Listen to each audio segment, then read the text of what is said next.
صحت مند تفریح آپ کو اجازت ہے. اس کے جو چیز حرام کر دی گئی ہے وہ یہ ہے کہ بے حیائی نہ ہو اور بدکاری نہ ہو اور برائی نہ ہو اس کے اندر. تو باقی تو اس میں کوئی ایسا مذائقہ نہیں ہے. تو یہی اللہ فرماتا ہے کہ یہ کہ وَأَن تَقُولُوا عَلَى اللَّهِ مَا لَا تَعْلَمُونَ، اور تم اللہ کے متعلق ایک ایسی بات کر رہے ہو جو تم نہیں جانتے. کیونکہ شیطان کا تو وتیرہ ہے کہ وہ تمہیں ہمیشہ برائی اور بے حیائی کی ترغیب دے گا اور تمہارے منہ سے وہ بات نکالے گا اللہ کے متعلق جس کا تمہیں علم نہیں ہوگا. اور انسان اس کو ہلکا سمجھتا ہے. انسان کہتا ہے کہ اگر میں نے اپنے منہ سے یہ کہہ دیا کہ یہ حرام ہے تو اس میں کوئی بڑی بات نہیں، حالانکہ اسے پتہ نہیں کہ یہ کتنی بھاری بات ہے. تو انسان کو اس طرح کی بات کرنے سے پہلے اس کے پاس ایک مضبوط دلیل ہونی چاہیے. بغیر دلیل کے، بغیر آیاتوں کے اس طرح کی بات اپنے منہ سے نہ نکالے، کیونکہ قیامت کے دن اللہ سبحانہ و تعالیٰ پوچھے گا کہ تم نے مجھ پر یہ افطرا کیسے کیا، اپنی طرف سے کوئی بات کر دی. تو انسان کو اس حوالے سے بڑا ہی سینسٹیو اور محتاط رہنا چاہیے. پھر اللہ فرماتا ہے کہ جب ان سے کہا جاتا ہے کہ جو اللہ نے کلام اتارا ہے تم پر اور اس کے اندر جو احکامات ہیں اس کی پیروی کرو، تو یہ لوگ کہتے ہیں، یعنی کہ اہل کتاب اور مشرکین کہتے ہیں کہ ہم تو اس کی پیروی کریں گے جس پر ہم نے اپنے باپ دادا کو پایا ہے. یہ ایک یوزول فینومینا ہے کہ لوگ اکثر اپنے ماں باپ کے دین کی ہی پیروی کرتے ہیں. آپ دیکھیں اپنے معاشرے کے دوران، اور بلکہ معاشرے کے علاوہ پوری دنیا میں دیکھیں تو لوگوں کا جرنلی عمومی رویہ یہی ہوتا ہے کہ جو مذہب وہ اپنے ماں باپ سے لے کر آتے ہیں وہ اسی کو ہی جو ہے آگے بڑھاتے ہیں اور اسی کو ہی اپنے بچوں میں منتقل کرتے ہیں، چاہے اس کے اندر کوئی دلیل نہ ہو یا نہ ہو. تو اگر آپ ہندوؤں کو دیکھ لیں، عیسائیوں کو دیکھ لیں، یہودیوں کو دیکھ لیں، تو اور مسلمانوں کو بھی دیکھ لیں، تو وہ بھی یہی کام وہی کرتے ہیں. کوئی دین کے متعلق جو ہے انڈیپینڈنٹ انویسٹیگیشن نہیں کرتا، یعنی کہ آزادانہ اور غیر جانبدارانہ تحقیق نہیں کرتا. اگر اس مسلمان بھی ہے تو وہ بھی صرف اسی وجہ سے اپنے آپ کو مسلمان کہتے ہیں کہ وہ ماں باپ سے آتے ہیں، وہ خود انہوں نے دین پر کوئی غور نہیں کیا ہوتا. میں نے اس کی بھی بڑی وضاحت کر دی تھی پچھلے نشست میں. تو وہ یہ لوگ کہتے ہیں کہ جب ان کو کہا جاتا ہے کہ اللہ نے جو اس کتاب کی پیروی کرو جو اللہ نے تم پر اتارا ہے اس نبی کے ذریعے، یعنی کہ نبی صلی اللہ علیہ وسلم کے ذریعے، تو یہ کہتے ہیں کہ ہم تو اس چیز کی پیروی کریں گے جس پر ہم نے باپ دادا کو پایا ہے. اللہ فرماتا ہے خواہ ان کے باپ دادا کچھ بھی نہیں جانتے ہوں، ان کے اندر مطلب کوئی سمجھ بوجھ نہ ہو، کوئی عقل نہ ہو ذرا برابر بھی، ولا یہتدون، اور نہیں وہ راست پر ہو، نہیں وہ ہدایت پر ہوں، اس کے باوجود بھی وہ یہی کہتے ہیں کہ نہیں، ہم نے تو جو اپنے باپ دادا پر پایا ہے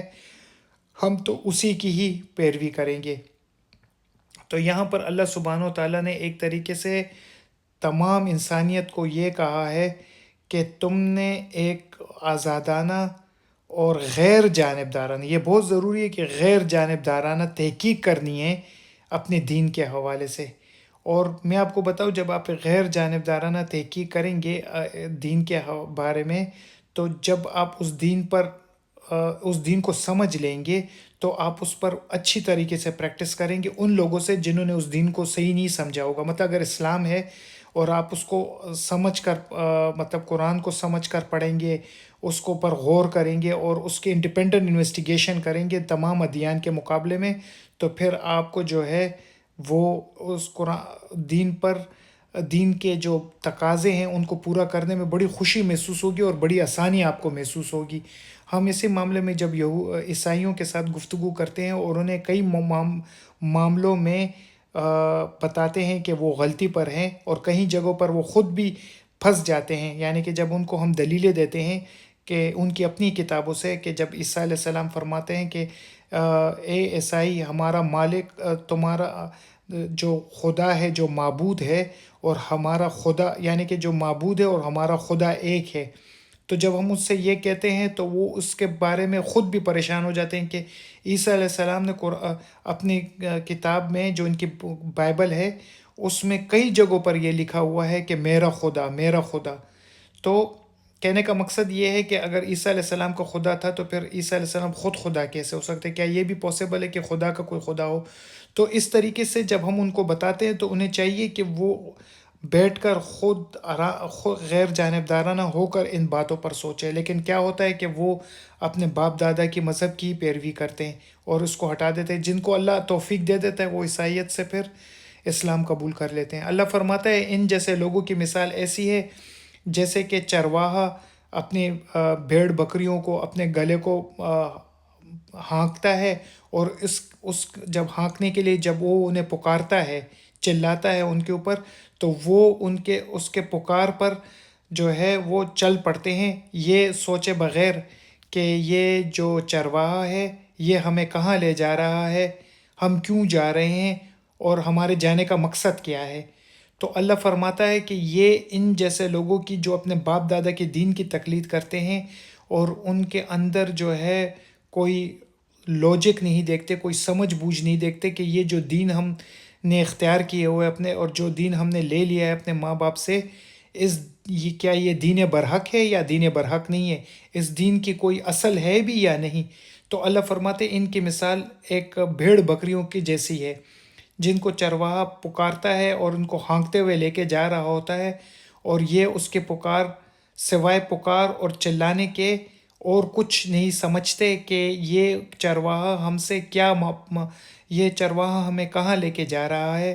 اور اس کا مقصد کیا ہے۔ تو اللہ نے ایسے لوگوں کو پھر فرمایا کہ ان کے کان، آنکھ اور جو ہے زبان تو ہے، لیکن در حقیقت اللہ نے ان کو کہا کہ ان سب کے باوجود بھی یہ بہرے، گونگے اور اندھے ہیں، اور ان کے اندر عقل ذرا برابر بھی نہیں ہے۔ تو اللہ فرماتا ہے کہ ان کو چھوڑو جو میرے نازل کردہ احکامات کے مطابق عمل نہیں کرتے اور میرے حلال کی ہوئی چیزوں کو حرام سمجھ رہے ہیں اور اس سے پرہیز کر رہے ہیں، اور جن کو میں نے حرام ٹھہرایا وہ اس کو حلال سمجھ رہے ہیں۔ تو اے ایمان والو، تم ان کو چھوڑو اور جو پاکیزہ رزق ہم نے تمہیں عطا کیا ہے تم اس کو کھاؤ اور میرا ہی شکر ادا کرو اگر تم میرا خاص عبادت کرنے والے ہو، اگر میری خاص عبادت کرنے والے ہو۔ کہنے کا مقصد یہ ہے کہ اگر میری خاص عبادت کرنے والے ہو تو تمہیں پتہ ہونا چاہیے کہ یہ ساری نعمتیں، یہ سارا رزق میں نے ہی تمہیں دیا ہے، اور تو میرا ہی شکر ادا کرو۔ اب جس طرح سے یہ جو ہے ان بہت سارے لوگوں کو دیکھتے ہیں کہ مسلمانوں میں بھی یہ ایک وتیرہ آ گیا ہے کہ وہ مزاروں پر جو ہے جاتے ہیں اور ان باباؤں کا شکر ادا کرتے ہیں، ان باباؤں کے جو ہے نا نام پر صدقے و خیرات کر رہے ہوتے ہیں۔ میں ابھی کچھ عرصے پہلے دیکھ رہا تھا کہ کراچی کے اندر ایک طوفان آیا تھا، تو لوگ کہہ رہے تھے کہ یہ طوفان جو ہے معاذ اللہ کہتے ہیں عبداللہ شاہ غازی کا مزار تھا، تو اس کی وجہ سے وہ واپس ٹل گیا۔ تو آپ دیکھیں کہ کتنا بڑا کفر اور کتنا بڑا شرک کرتے ہیں یہ لوگ، کہ ایک اللہ کی نعمت ہے جو کہ اللہ سبحانہ و تعالیٰ نے ایک عذاب ان سے ٹال دیا، اور بجائے یہ کہ اس معبود برحق یعنی کہ اس حقیقی خدا، اس اللہ کا شکر ادا کرے جس نے یہ انہیں عذاب سے بچایا، اس شکر کو انہوں نے پھیر دیا ایک مرے ہوئے بابے پر، جس کو خود پتہ نہیں کہ وہ کب اٹھایا جائے گا۔ تو آپ دیکھ سکتے ہیں کہ لوگ جو ہے اللہ کے نعمتوں سے فائدہ اٹھاتے ہیں اس دنیا میں، اور دنیا میں جتنی بھی چیزیں ہیں سب اسی کی عطا کردہ ہے، سب اسی کی نعمتیں ہیں۔ سمندر کی مثال پیچھے اللہ سبحانہ و تعالیٰ نے دی تھی، جو کہ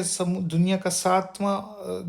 7واں حصہ ہے، اور 3% جو ہے وہ خشکی ہے، 7% جو ہے وہ سمندر ہے۔ تو آپ دیکھیں کہ اس پر اللہ سبحانہ و تعالیٰ نے ہمیں دسترس دیا ہے کہ ہم کشتی کے ذریعے جو ہے خود بھی سفر کرتے ہیں، بار برداری یعنی کہ بڑے بڑے سامان، کنٹینرز اور بڑے بڑے جہاز اس میں سفر کر رہے ہوتے ہیں، اور اگر یہ نہ ہوتا تو آمد و رفت کے کوئی ذرائع ہی نہیں ہوتے، کیونکہ اب تو خیر اللہ سبحانہ و تعالیٰ نے ہمیں ہواؤں پر بھی مسخر کر دیا ہے، لیکن جب کبھی ہواؤں پر اس کے باوجود بھی جتنا سامان یہ کشتی لے کے جاتی ہے اتنا تو جہاز نہیں لے کے جا سکتا۔ تو یہ جو سی پورٹ سے یہ اللہ سبحانہ و تعالیٰ کی رحمت ہے۔ پھر جہاز پہ جا کر جو یہ لوگ سمندر سے مچھلیاں، جو موتیاں نکالتے ہیں، اس کے علاوہ جو یاقوت اور مرجان ہیں، یہ سب چیزیں اللہ کی نعمتیں ہیں۔ تو اس نعمتوں پر صرف اسی کا ہی شکر ادا کرنا چاہیے۔ اللہ خود قرآن میں فرماتا ہے کہ اگر تم اللہ کی نعمتوں کو گننا چاہو تو تم نہیں گن سکتے، اتنی نعمتیں انسان کو اس نے دی ہیں۔ پھر اللہ فرماتا ہے کہ ہم نے جو تم پر حلت اور حرمت کے حوالے سے اللہ فرماتا ہے کہ اس سے پیچھے حلال چیزوں کے بارے میں بتایا گیا کہ جو گھاس پھوس کھانے والے جانور ہیں وہ حلال ہے تمہارے لیے، تو اس کے بعد ہر حرمت کے حوالے سے اللہ نے فرمایا ہے کہ تم پر مردار، خون اور خنزیر کا گوشت اور حرام کیا گیا ہے، اور ہر وہ جانور حرام کیا گیا جس پر اللہ کے علاوہ کسی اور کا نام پکارا گیا ہو، لیکن اگر تم مجبور ہو گئے ہو تو اگر تم یعنی کہ بھوک کی وجہ سے مجبور ہو گئے ہو تو تمہیں کھانے کی اجازت ہے، مگر تم چاہت مت کرنا، مزے لینے نہ لگ جانا، اور نہ ہی حد سے تجاوز کرنا، تو تم پر کوئی گناہ نہیں، بے شک اللہ بھی بخشنے اور رحم کرنے والا ہے۔ پھر اللہ فرماتا ہے، یعنی کہ یہاں پر اللہ نے بتا دیا، وضاحت کے لیے پیچھے کی ویڈیو دیکھیے گا پھر۔ تو اللہ فرماتا ہے کہ یہ ایسی جو احکامات ہم تمہیں دے رہے ہیں، یہی احکامات پچھلی کتابوں میں موجود ہے، لیکن جن لوگوں نے ان احکامات کو چھپا لیا ہے صرف اس خوف سے کہ لوگ اس رسول صلی اللہ علیہ وآلہ وسلم پر ایمان لے آئیں گے، تو بعد اس کے کہ اللہ نے یہ احکامات ان کی کتابوں میں نازل کیا تھا، اور اس چھپانے کی وجہ سے وہ جو اپنی دنیا داری چلا رہے ہیں فتووں کی شکل میں، یا اپنی جو ہے جعلی امام ہونے کی حیثیت سے،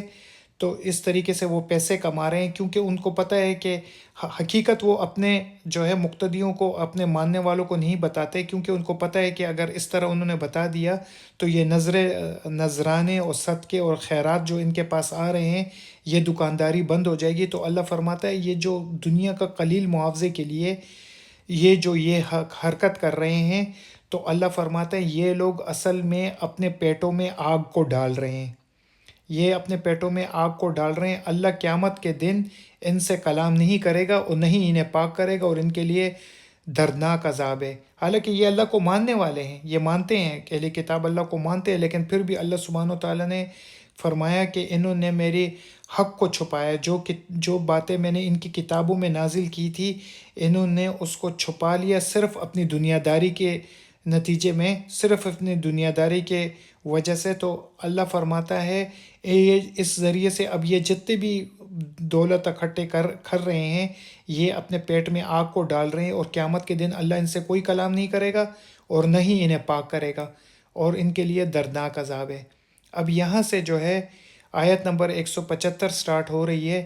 جو اللہ فرماتا ہے، اعوذ باللہ من الشیطان الرجیم، بسم اللہ الرحمن الرحیم، اولئک الذین اشتروا الضلالۃ بالہدی، یہ وہ لوگ ہیں جنہوں نے ہدایت کے بدلے گمراہی کو مول لیا۔ یعنی کہ جب نبی ان کے درمیان آ گیا تو چاہیے تو یہ تھا کہ یہ اس نبی پر ایمان لاتے اور اپنے ماننے والوں کو بھی حقیقت بتاتے، لیکن انہوں نے اس کے بالکل برعکس کام کیا، اور اس طریقے سے انہوں نے ہدایت حاصل کرنے کے بجائے گمراہی کو ہی اختیار کیا۔ اب اللہ فرماتا ہے والعذاب بالمغفرت، اور مغفرت بخشش کے بدلے عذاب کو ترجیح دی، کہ یعنی کہ اللہ سبحانہ و تعالیٰ جو یہ پچھلی حرکتیں کرتے رہے ہیں، یعنی کہ اگر جو پیچھے انہوں نے فتووں کی شکل میں دکانداری کھول رکھی تھی اور اللہ کے احکامات کو توڑ موڑ کر پیش کیا تھا، اور کہیں پر تو بالکل اللہ کے احکامات میں تحریف کر دی تھی، تو جب ہمارا نبی ان کے درمیان آ گیا اور انہیں حقیقت اور سچ بات کی، تو ہونا تو یہ چاہیے تھا کہ یہ اس پر ایمان لاتے، اور جو پیچھے کے حرکتیں انہوں نے کی ہیں، جو پیچھے انہوں نے اعمال کی ہیں، اس پر اللہ سے بھی معافی مانگتے اور رسول سے بھی کہتے کہ ہمارے لیے اللہ سے استغفار کرو، تو بجائے بخشش کے انہوں نے عذاب کو ترجیح دی۔ یعنی کہ اب قیامت کے عذاب کی طرف جو ہے اشارہ ہے، کہ یعنی کہ اللہ انہیں بخش دیتا، انہوں نے کہا نہیں کہ ہم یہی حرکت کر کے عذاب کے مستحق ہو جائیں گے، تو عذاب کو ترجیح دی۔ تو اللہ فرماتا ہے فما اصبرہم علی النار، کتنا انہوں نے آگ پر صبر کر لیا ہے، یعنی کہ اس دنیا میں اپنی روش کو ٹھیک نہ کر کے، ہدایت اور بخشش کو اختیار نہ کر کے عذاب اور گمراہی کو جو ترجیح دی ہے، تو کس طریقے سے انہوں نے اس دنیا میں آگ پر صبر کر لیا ہے کہ بس مرنے کے بعد اگر آگ ہے تو ٹھیک ہے، کوئی بات نہیں۔ تو اللہ فرماتا ہے ذالکا، یہ ان کے ساتھ اس لیے ہوگا کہ بِأَنَّ اللَّهَ نَزَّلَ الْكِتَابَ بِالْحَقِّ، کہ بِأَنَّ اللَّهَ، کہ بے شک اللہ نے نزل الکتاب بالحق، کہ اللہ نے کتاب کو یعنی قرآن کو ان کے درمیان نازل کیا ایک درست مقصد اور سچائی کے ساتھ۔ جب حق آتا ہے تو حق کے اندر دو معنی پوشیدہ ہے، ایک تو مقصد ہوتا ہے اور ایک اس کے اندر سچائی ہوتی ہے۔ تو اللہ فرماتا ہے کہ اللہ نے یہ ان کے ساتھ یہ حرکت اس لیے ہوگی کہ اللہ نے تو ان کے درمیان قرآن کو نازل کیا ایک درست مقصد اور سچائی کے ساتھ، لیکن وَإِنَّ الَّذِينَ اخْتَلَفُوا فِي الْكِتَابِ، لیکن جن لوگوں نے اس کتاب میں اختلاف کیا، لفی شقاق بعید، وہ ضد اور ہٹ درمی میں بہت دور چلے گئے۔ کہ یعنی کہ اللہ فرماتا ہے کہ ان کو درست مقصد کے ساتھ اس کتاب کو ان کے درمیان نازل کیا، لیکن ہوا کیا کہ انہوں نے اس کتاب پر ایمان لانے کے بجائے ضد اور ہٹ دھرمی کو ترجیح دی۔ اور ضد کس چکر میں کہ یہ بنی اسماعیل میں سے کیوں آیا، اس کو تو بنی اسحاق میں سے آنا چاہیے تھا، تاکہ امامت کا جو منصب ہمارے پاس ہے وہ ہنوز ہمارے پاس رہتا۔ ہم نے تو کتابوں میں کتنی ترمیمیں کر دی، کتنی تحریفیں کر لی اس چکر میں کہ کل کوئی یہ نہ کہے کہ بنی اسماعیل میں سے کوئی رسول آئے گا، لیکن اب رسول آ گیا تو یہ ضد اور ہٹ درمی ہے۔ اس کے حوالے سے میں نے آپ کو اگر یاد ہو کہ ایک صفیہ بنت حی کا میں نے جو ہے آپ کو ایک واقعہ بھی بتایا تھا کہ جو اب بنو نذیر کے ایک عالم تھے، ان کی بیٹی تھی جو نبی صلی اللہ علیہ وسلم، ام المومنین جو بعد میں نبی صلی اللہ علیہ وسلم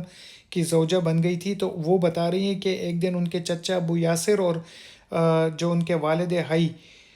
تو وہ حی بن خاطب، تو وہ نبی صلی اللہ علیہ وسلم کے پاس گئے اور ان سے کچھ سوالات کیے۔ بعد میں جب گھر آئے تو ان کا چہرے کا رنگ اڑا ہوا تھا، تو وہ خود فرماتی ہے کہ میں نے سنا کہ میرے چچا میرے والد سے پوچھ رہا ہے کہ کیا یہ وہی رسول ہے، تو میرے والد نے کہا کہ ہاں خدا کی قسم یہ وہی رسول ہے۔ تو میرے چچا نے کہا تو اب کیا کرنا ہے؟ تو اس نے کہا کہ جب تک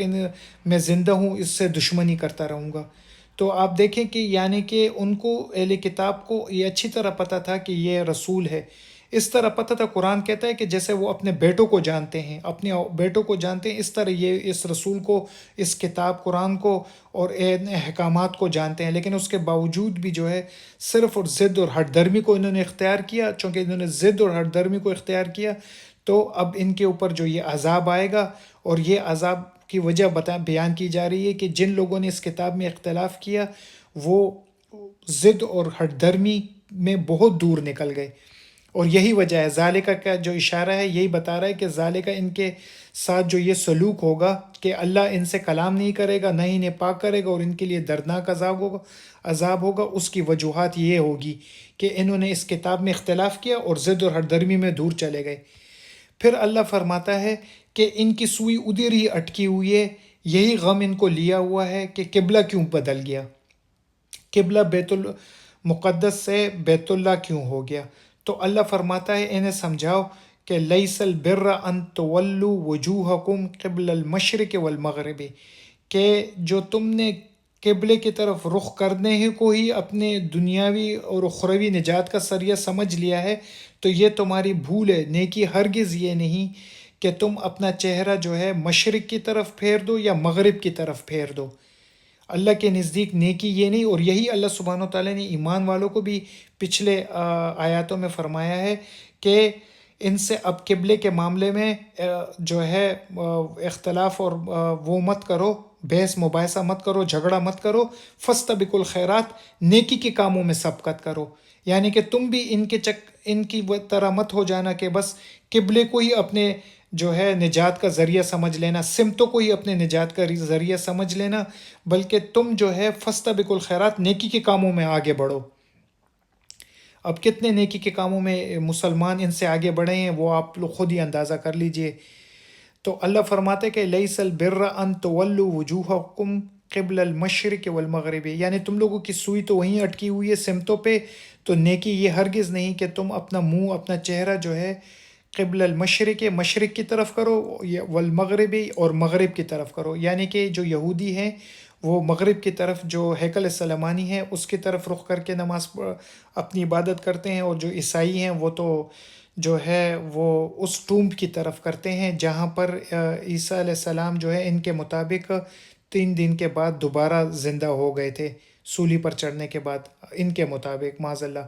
تو یہ سمتوں کی بیس اس وجہ سے ہے۔ تو اللہ فرماتا ہے وَلَكِنَّ الْبِرَّ، مگر اللہ کے نزدیک جو نیکی ہے وہ کیا ہے؟ من آمن باللہ، جو اللہ پر ایمان لائے، خالص ایمان اللہ پر لائے، اس کے ساتھ کسی کو شریک نہ کرے، والیوم الآخر، اور آخرت کے روز پر ایمان لائے، اپنی آخرت میں اپنے اعمال کی جواب دہی کا جو ہے نا عقیدہ رکھتا ہو، ایمان رکھتا ہو، والیوم الآخر، اس بات کا یقین رکھتا ہو کہ ایک دن قیامت آنے والی ہے، آخرت آنے والی ہے، اور اللہ سبحانہ و تعالیٰ کو اپنے اعمال کا جواب دینا ہوگا، والملائکۃ، اور فرشتوں پر ایمان جو ہے نا ایمان رکھتے ہوں۔ فرشتوں میں وہ جبریل، میکائیل، اسرائیل، جتنے بھی ہم فرشتے ہیں اللہ سبحانہ و تعالیٰ کے، ان کے اوپر وہ ایمان رکھتا ہو۔ یہودی جو ہے وہ جبریل علیہ السلام کو اپنا معاذ اللہ دشمن سمجھتے تھے، تو اللہ سبحانہ و تعالیٰ نے اس لیے یہاں پر یہ فرمایا کہ والملائکۃ، وہ فرشتوں پر یقین رکھتا ہو، والکتاب، اور کتابوں پر یقین رکھتا ہو۔ اب یہودی جو ہے یعنی کہ والکتاب، اور تمام کتابوں، اللہ کے بھیجے ہوئے تمام کتابوں پر یقین رکھتا ہو، توریت، زبور، انجیل، قرآن مجید، سب پر یقین رکھتا ہو۔ اب جو یہودی ہیں وہ اولڈ ٹیسٹمنٹ یعنی کہ تورات کو مانتے ہیں لیکن انجیل کو نہیں مانتے۔ اب جو عیسائی ہیں وہ تورات کو بھی مانتے ہیں اور انجیل کو بھی مانتے ہیں لیکن وہ قرآن کو نہیں مانتے۔ اس معاملے میں ایمان والے جو اللہ جو مسلمان ہیں وہ کتابوں کو، اللہ کی کتابوں کو مانتے ہیں، توریت، زبور، انجیل، قرآن مجید کو وہ مانتے ہیں۔ تو یہاں پر اللہ فرماتا ہے کہ وہ تمام اللہ کی بھیجی ہوئی کتابوں کو مانتے ہیں، والنبیین، اور نبیوں کو بھی مانتے ہیں۔ تو یہی ہے کہ جو یہودی ہے وہ عیسیٰ علیہ السلام کو نہیں مانتے، عیسائی جو ہیں وہ موسیٰ علیہ السلام کو مانتے ہیں، ابراہیم علیہ السلام کو، اور پچھلے جتنے بھی انبیاء ہیں وہ گزرے ہیں ان کو بھی مانتے ہیں، اور عیسیٰ علیہ السلام کو بھی مانتے ہیں، لیکن وہ نبی صلی اللہ علیہ وآلہ وسلم کو نہیں مانتے۔ تو اللہ فرماتے ہیں کہ وہ تمام نبیوں کو بھی ماننے والوں، نبیوں کے معاملے میں بھی کوئی تخصیص کرنے والا نہ ہو کہ ہم اس نبی کو مانتے ہیں اور اس نبی کو نہیں مانتے، تمام نبیوں کو ماننا پڑے گا۔ اس کی وجہ یہ کہ تمام نبیوں کا مشن اور آبجیکٹو، مقصد ایک ہی تھا کہ وہ اس دنیا پر آ کر اللہ سبحانہ و تعالیٰ کی وحدانیت کا پرچار کرے، اللہ سبحانہ و تعالیٰ کی وحدانیت کی دعوت دے، لوگوں کو اللہ کے بتائے ہوئے راستوں کی طرف لے کر آئے۔ تو اللہ فرماتا ہے اس کے علاوہ من آمن باللہ، جو اللہ پر ایمان لائے، والیوم الآخر، آخرت کے روز پر ایمان لائے، والملائکۃ، فرشتوں پر ایمان لائے، والکتاب، اور کتابوں پر ایمان لائے، والنبیین، اور تمام نبیوں پر ایمان لائے، وآت المال علی حبہ، اور مال کو دے، مال کو تقسیم کرے، وآت المال، اور مال کو دے، علی حبہ، اس سے محبت کرنے کے باوجود بھی۔ ہر انسان کے دل میں مال کی محبت بہت ہوتی ہے کیونکہ اسے پتہ ہوتا ہے کتنی مشکل سے یہ مال کمایا گیا ہے، اور وہ دیکھتا ہے کہ جب یہ مال آتا ہے تو وہ ذہن میں سوچتا ہے کہ میں اس سے کیا کچھ کر سکتا ہوں، کتنے کچھ خرید سکتا ہوں۔ لیکن اللہ فرماتا ہے وہ آت المال، وہ مال کو دیتا ہے، تقسیم کرتا ہے، علی حبی، اس سے محبت کرنے کے باوجود، کس میں؟ ذوی القربہ، رشتہ داروں میں، والیتامہ، یتیموں پر وہ مال کو خرچ کرتا ہے، والمساکین، مسکینوں پر، مفلس جو غریب ہیں، وابن السبیل، مسافروں پر، یعنی کہ جو مسافر ہوتے ہیں جن کے پاس راستے میں آتے ہیں اور ان کے پاس زاد راہ ختم ہو جاتے ہیں، ان کو پیسے بھی دیتے ہیں، ان کو کھانا بھی کھلاتے ہیں، والسائلین، اور سوال کرنے والوں پر، یعنی کہ اگر کسی کے پاس کچھ نہیں اور وہ سوال کر رہے ہیں ان میں تقسیم کرے، وفی الرقاب، اور غلاموں کو آزاد کرنے پر۔ رقاب کہتے ہیں گردن کو، تو چونکہ غلام ایک طریقے سے ایک استعارہ ہے کہ اس کے گردن میں پٹا ہوتا ہے غلامی کا، تو اس وجہ سے اس کو کبھی کبھی اس کے صفت کے سے موصوب کر لیا جاتا ہے۔ تو یہاں پر رقاب جو ہے یہاں غلاموں ہے کہ وہ پھر رقاب، اور غلاموں کو آزاد کرنے پر، اور وہ کیا کرتا ہو، وقام الصلاۃ، وہ نمازوں کو قائم کرتا ہو، نمازوں کو قائم کرنے والا ہو، وآت الزکوٰۃ، اور زکوٰۃ کو ادا کرنے والا ہو، والموفون بعہدہم، اور عہد کو پورا کرنے والا ہو، اذا عہدوا، جب وہ عہد کرتا ہو، جب وہ وعدہ کر لے اس وعدے کو پورا کرتا ہو۔ یہ بھی ایک طریقے سے اشارہ ہے اہل کتاب کی طرف کہ نبیوں کے ذریعے تم سے عہد لیا گیا تھا، میثاق لیا گیا تھا کہ جب کبھی کوئی رسول تمہارے درمیان آئے گا جو تمہارے پاس کتاب کی تصدیق کرتا ہوگا تو تم نے اس پر ایمان لانا ہے اور اس کی مدد کرنی ہے۔ تو یہ عہد تم سے لیا گیا تھا، اور اس کے علاوہ کئی عہد تم سے جو ہے نا تمہاری کتابوں میں لیے گئے تھے، لیکن تم نے کسی بھی عہد کا پاس نہیں رکھا۔ تو یہاں پر اللہ فرماتے یعنی کہ ایک اشارتاً ان کی طرف بھی اور ایک عمومی بات بھی کر دی اللہ سبحانہ تعالیٰ کہ جب وہ عہد کرتے ہوں، وعدہ کرتے ہوں، تو اس وعدے کو پورا کرنے والے ہو۔ کہ جیسے اگر کسی سے وعدے کیے کہ ہاں میں تمہیں پیسے دے دوں گا، تو پھر اس کو وہ پیسے وہ دے دے، آنے کا کہا گیا ہو کہ یار میں آؤں گا، تو پھر وہ وہاں پر آ جائے۔ پھر اللہ فرماتا ہے والصابرین، اور صبر کرنے والے ہو۔ کن حالاتوں میں؟ فی البأساء، فقر و فاقہ، معاشی تنگی میں۔ والصابرین، صبر کرنے والے ہو، فی البأساء،